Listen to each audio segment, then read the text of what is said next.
नमस्कार दोस्तों, ये V6 इंजन है, टोयोटा कैमरी है। हमारे पास आई है बॉडी डालने के लिए। बॉडी जो होती है प्लग बोलते हैं, प्लग उसमें प्लग डालेंगे।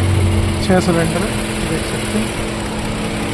एक हेड इधर है और एक हेड ये है। क्या 2 हेड है, एक हेड ये है, एक हेड इधर लग रहा है।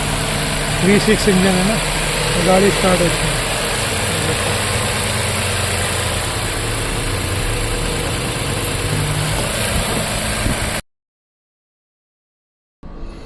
ये है जी टोयोटा कैमरी। ये मिसफायर दिखा रही है। ये देखो कैमरी किस मॉडल। ये सिलेंडर 3 नंबर सिलेंडर मिसफायर है। ओके,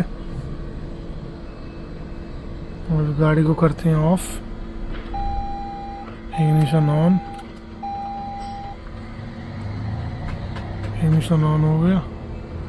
अब यहाँ से करते हैं कोड इरेज।